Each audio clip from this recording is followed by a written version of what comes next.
আচ্ছা আমি বানাবো বাঁধাকপি নিরামিষ। রুটি, পরোটা, ভাত সবার সাথেই খুব ভালো লাগে। দেখুন আমি কিভাবে বাঁধাকপিটা বানাচ্ছি। আমি বাঁধাকপিটা বসিয়ে নিই। গ্যাসটা অন করে দিলাম, দিয়ে এতে খানিকটা জল দিয়ে দেবো। বাঁধাকপি দিয়ে দেবো,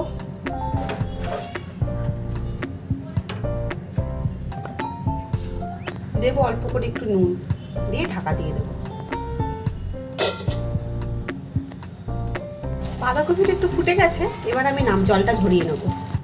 এবার কড়াতে দেবো আমি খানিকটা তেল। তেলটা ভালো করে গরম হয়ে গেছে, এবার ফোড়নে দেবো তেজপাতা আর সাদা জিরে, দিয়ে এবার কেটে রাখা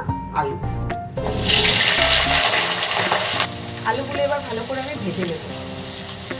এবার দেবো এতে আমি আদা বাটা, দিয়ে ভালো করে নাড়াচাড়া করে নেব।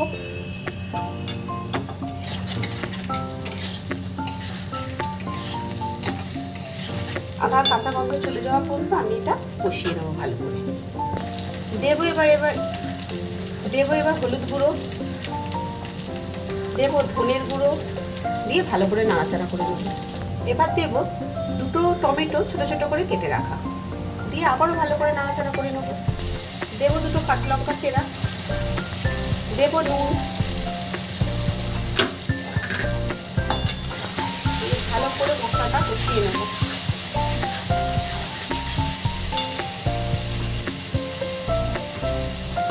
মশলাটা আমার ভালো করে কষানো হয়ে গেছে, এবার আমি দেব সেদ্ধ করে রাখা বাঁধাকপিটা, দিয়ে ভালো করে আবার নাড়াচাড়া করে ঢেকে দেব।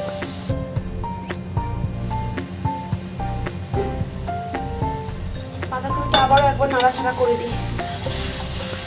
ঢেকে ঢেকে আস্তে আস্তে করতে করতে বাঁধাকপিটা সেদ্ধ হয়ে যাবে, আলু বাঁধাকপি দুটোই। আবারও আমি ঢেকে দেবো, আবারও ঢাকাটা খুলে একটু নেড়ে দেবো, নিচে লেগে না যায় সেটা খেয়াল রাখতে হবে। আলু আমার সেদ্ধ হয়ে গেছে দেখুন। এরকম ঢেকে ঢেকে করলে বাঁধাকপিটা খেতে খুব টেস্ট হয়। এই সময় আপনারা নুনটা দেখে নেবেন, আমার একটু নুন কম হয়েছিল তাই একটু নুন দিলাম। আর নিরামিষ রান্না মিষ্টি না দিলে ভালো লাগে না, দেখতে একটু মিষ্টি দিলাম, দিয়ে ভালো করে নাড়াচাড়া করে নেব।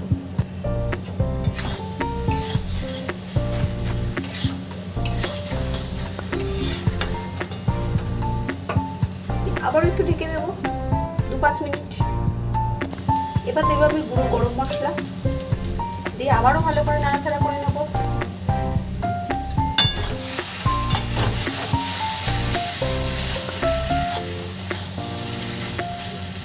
আমার বাঁধাকপি হয়ে গেছে, ধনেপাতা কুচি দিয়ে নামিয়ে নেব।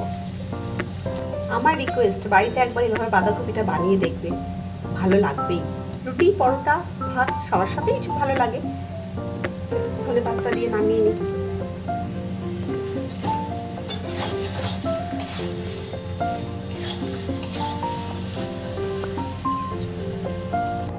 যদি ভিডিওটা ভালো লাগে তাহলে একটা লাইক, কমেন্ট, শেয়ার, ফলো করতে ভুলবেন না। ভালো থাকবেন, সুস্থ থাকবেন। ভিডিওটা আমি এখানেই শেষ করছি।